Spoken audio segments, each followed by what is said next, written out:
Back in the day, being a TV news anchor was pretty straightforward, right? You put on a suit, you sit at a desk and monologue the news. Violence broke out today as construction workers continued their walkout demonstration. The newscaster, and I'm sure you've heard this many times, as the voice of God. But that traditional news style is in a state of hyper-evolution, and nobody knows that better than Kevin Newman. He has dedicated himself to exploring the possibilities for news in a mobile, digital world. But his start in journalism was about as traditional as you can get. On radio at the University of Western Ontario, where they would go Mustangs. Kevin then moved into TV news, occasionally hosted The National, as one would. And that's The National for this New Year's Eve. Thanks for watching. For CBC News, I'm Kevin Newman. And then spent 7 years as a correspondent and anchor with ABC News. He even co-hosted Good Morning America for a bit. We've absolutely, positively got to make this work.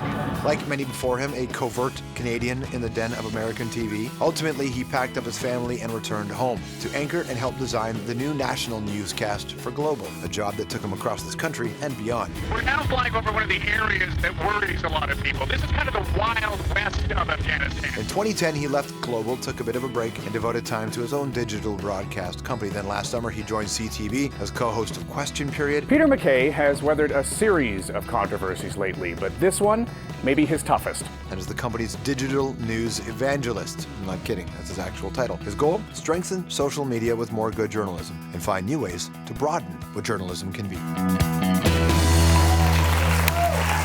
Kevin Newman! Hey, bud. Wow, man. How are you? Good. Nice to see you. Yeah, good to see you too. You're welcome. Have a seat. Thank you. And now you're being interviewed, young man. Yeah, this is terribly uncomfortable. No, it'll be fine. Okay, first of all, there's so many ways to take the phrase evangelist. Yes. What kind of evangelist? It's conversion, right? Right. To evangelize is to convert someone to a new way of thinking. Right. So champion innovation yeah, as well. Exactly. Yeah, and it's quite common in a startup environment and in the new media environment. Not so in traditional media. So I do get a lot of ribbon about it. So how come you came back to television? Yeah. I missed it. It took me a while to miss it, to be honest. I mean, there was this sort of seminal moment where I was sledding up near Huntsville, and Tahrir Square was erupting in joy. And I pulled up my iPhone, and I thought, I got to find out what's going on. The old instinct sort of kicked back in. So I'm sitting there in the frozen central Ontario north, on the back of a sled, and I went to my Al Jazeera app, and I watched it live stream the celebration. And I just thought, oh my God, I'm sitting here in the middle of nowhere with a fishing hut in front of me, and I'm watching what's happening on the other side of the world, and I've got to get back in because this is fascinating. And so you missed the connection with the story, the connection with history? I saw the future, and I saw a future where everybody is connected.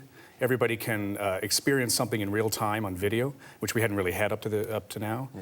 And I thought, if we don't start thinking about that future, and if we don't start transferring some of what our ethics are as journalists to that future, journalism is going to be in trouble because you'll be able to watch and experience anything in real time, anytime you want. Okay, I noticed you used the word sledding. We're not going to go to the word, but keep that in your mind, sledding. I want to talk about that a little bit later on, that choice of that word. Yeah, it really was the tsunami, right? Remember Boxing Day when people started to see video coming in from people's phones, and that wasn't that long ago that it changed. There's this idea, though, that the traditional newscaster is completely disconnected from what the modern world is, and whenever a traditional news organization tries to get up to speed with what the kids are doing, we end up sounding like their parents. Yeah, exactly. So how comfortable were you with that? Well, I needed that time off to get comfortable with it because I think all of us could see what was happening and where the future was going to be. But it's really tough to acclimatize yourself to that while you're doing daily news. It's impossible, frankly. And so I took the 6 to 8 months off, and I spent a lot of time at Liberty Village here in Toronto and at the Communitech hub in Waterloo, and surrounded myself with a lot of young people. And what I came to realize was that the solutions to our problems as a medium and as a profession were being solved by young people who couldn't get in the door. So one of the things that I'm hoping to be able to accomplish at Bell Media is to be able to bridge that and bring the generation that is coming up with the solutions and the tools for its form of journalism into an organization that needs the answers, frankly. Something really interesting when you left Global, I found so fascinating, because I've been only in this business for 20 years, but I've never heard anybody do this. You quit, but you said you were burnt out. Yeah. Nobody ever admits, man, in our line of work, that they burned out. Well, if you're a creative person, you tend to not have long life at anything, right? Because I mean, you know this. You dive in, you roll up your sleeves, you like the process, and then at a certain point, you begin to see, okay, this thing's working okay. You know, it still is. It's successful. I feel the imprint on it. Can I have that amount of impact again? Probably not. But I was burnt out, and I was burnt out at a time that coincided with my kids leaving home. They have their own jobs, their own careers, and at a time when, you know, our profession is in profound transference. So, you know, for all of those reasons, it made sense to reboot. And you've seen a lot. I mean, I imagine there's another part of this which people forget, is that if you report on stories for long enough, there will be residue in your head and in your heart of the things you've said.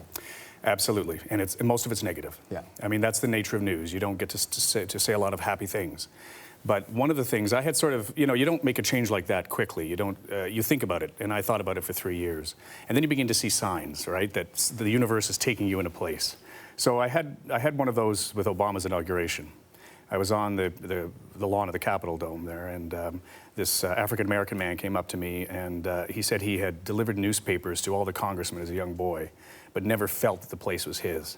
And I told him I was from Canada, and he said, you know, welcome to my capital too. And I thought, wow. So I had this really lovely, pure American moment, and as you know, I've worked in the States for a while. And then I came back, and we had the 2010 Olympics. And I had probably the most joyous, profound Canadian experience of my life there. And I thought, okay, I'm a bit dual, right? I feel a bit American still. I'm profoundly Canadian. I had 2 stories of absolute pure joy. Time to quit. Go out on top, because everybody says once you get those moments, just close the book. Just know. Sometimes it's harder to leave than it is to stay. First week of September when your show launched, 2001, it was September 3rd or something like that? Yeah. Oh, so just a week later, then all of a sudden this. Yeah. From around the world that are destined to Washington, D.C. or New York City are being diverted to Canada. What are we seeing here? The second tower, the second tower looks like it is collapsing. You're watching this picture live from New York City. The second tower has just collapsed of the World Trade Center. What do you think that? Well, first of all, it still makes me tear. It was the culmination of everything that I learned here at the CBC, at CTV and at ABC, and that's, you know, never get ahead of the story, but and try to keep your cool in a moment like that. But afterwards, I mean, we were on the air at a brand new network and a brand new national newscast, as you said, about 4 or 5 days in. And I was driving back. It was based in Vancouver, and I saw, it was, you know, if you remember, it was a beautiful day. Yeah.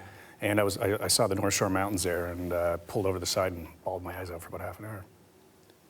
Really, and people forget that you're going to be a human being about this. Yeah, and there's some psychic damage that over time comes with that, and I'm a much happier man now. Yeah, well, that's the key, is to take the distance. Was it hard for you did you say to your family, look, listen, I'm leaving? Yeah. Yeah? Oh, yeah. Did your network think it was a negotiating ploy? Yeah, they did. Yeah? Right up into the last minute. And I said, no, I profoundly am not staying. And I want to leave. I want to leave on the best of possible terms. I still feel authorship of Global National. I want to turn it over to Donna, who I think is terrific. And I want it to flower. And I want to go off and do something else that feeds my soul. Which you were able to do. I was, thanks to... Today is the anniversary of Mansbridge, right? It's like 24 years of Mansbridge. You know, Mansbridge and you and Lloyd over at CTV. Did you ever have like a secret Bilderberg group meeting? Yeah. No, it's not the Avengers, right? No, but you know, I feel really privileged to have been part of that club, because there aren't many people who get to be there. It's changing drastically. You talked about new media. There are lots of downsides of people relying on Twitter for their news, for sure, because we are already. I don't know. I don't think so. I think people are like electricity, man. We're like electricity. We'll often take the path of least resistance, and a headline culture sometimes just reads headlines. Yeah. And Twitter, there's not the same institutional burden of proof that happens. True. You know, True. But I felt the last election campaign, because I wasn't working in a new media organization, I followed it mostly on Twitter, and the links to Twitter made me feel a little bit better informed. Well, because you know how to ask questions and search for more. Right. But what happens when there's a group of people who perhaps don't have the same kind of critical thinking training that you have?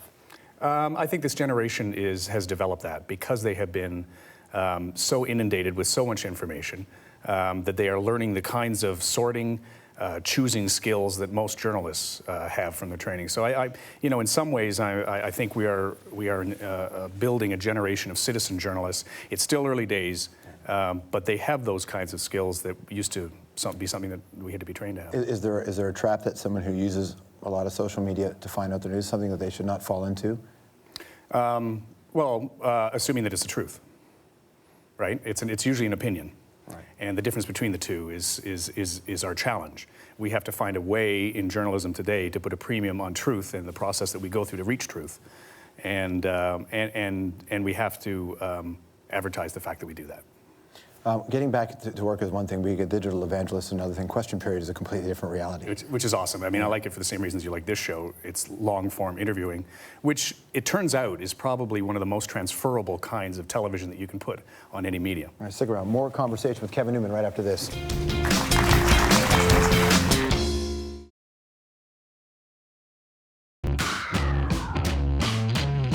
This is ABC News headquarters. There's Peter Jennings' desk in a perspective you don't normally see from behind his head. And these are the writers for Good Morning America News. They're the people who keep me honest, we hope. This is your chance to say Good Morning America, guys. Good morning, America. Okay, sit down. That's enough. And this is what all of us at ABC News have been working on for the past half hour. Back with Kevin Newman. When they gave me that job, I said, does anybody in the room have a problem with a Canadian saying, Good Morning America? And they said no. But did they really have a problem with it? Yeah, they ended up having a problem with it. Yeah. That's why I found it interesting that you used the phrase sled when you were talking about sledding, because up here we say toboggan. Didn't you initially, when you were down there? Sledding, like snowmobiling. Okay, I thought you were saying sledding versus toboggan. No, I got rid of that stuff, exactly. Isn't that what first happened when you were down there? Yeah, you're right. No, I mean, I had all these Canadian colloquialisms that I didn't realize were colloquialisms, like toboggan, like toque, like slush. Like F&A rights. Yeah. They don't have a word for slush. What do you mean? They don't have a word for slush. Oh, they don't know what slush is. Philistines. Yeah, I know. It's crazy. But they, so I ended up getting trapped by that. And I remember the producer in my ear would say, what did you just say? And I didn't know what I just said. I just said toboggan, right? But was it more than colloquialisms? Did you feel that there was an identity gap between you and them? No, I mean, the thing I still love and admire about America is that they will soak up whatever the world has to offer it, and New York especially is that way. So no, I don't think it was that. I think, I will admit to one thing, and that's that it takes a long time to adjust your antenna. I mean, a lot of correspondents, Canadian correspondents that report for Canadian networks, they don't have to adjust their antenna because they grew up Canadian. I didn't grow up American. Right. So stories about racism, I had to have my eyes open to, because I didn't feel about them the same way, and the old triggers and the old instincts didn't necessarily work. But that took about 3 or 4 years to get there. But I think by the time I was on Good Morning America, I thought I understood America better, and because I'd studied its history as well, the Civil War and things like that, and I still am fascinated by it. And then that show was short-lived for you, right? Oh, very short-lived. Can you count the months? Yeah. Well, listen, I beat you. I think I was only at ABC for 4 episodes once. So, but then you get to work with Ted Koppel's show too, right? I mean, Nightline's an incredible program. Yeah, I mean, talk about a great landing. I mean, ABC took great care of me, and I got to back up Peter Jennings, and you know what? It's funny. 2 weeks ago, my wife told me that she was in Beechwood Cemetery in Ottawa, and she came across a stone, a memorial stone. She said, "Let me show it to you." So we went there, and it said Peter Jennings on the stone, and his date and his parents there, and I stood there and I looked at it, and from there you can see a great view of Parliament Hill, and it's in the writers' area there, and I thought, isn't that amazing that this guy who had such a profound impact on me and on so many people around the world is memorialized in a simple stone, not 10 feet from where I live. It's amazing what somebody how well did you know him? Pretty well. Yeah? Yeah. Did he give you advice when you came over there? Yeah. Yeah, and he always liked Canadian gossip, right? So one of the things that they told me was, if you're going to have a meeting with Peter, go in with a bit of Canadian gossip, because he'll drink it up. You had to learn that for Good Morning America too, didn't you? Yeah, I did. Yeah, and that was, there was sort of a breaking point for me when we were doing a segment on sweaters and how to stack them in your closet, and I thought, oh, that's just not me. I'm having a real hard time caring. All right, so here we are. If you were not CTV's digital news evangelist, which of the following titles would you prefer? CTV's Face Tweet Super Jesus, the CTV QP FB Twitter MC, or Future Man? Future Man. Future Man is a good choice. It's so great to see you, man. Yeah, thank you, George. I really appreciate it. Anytime. Kevin Newman, everybody. Question period, Sundays on CTV. We'll be right back. Thank you so much.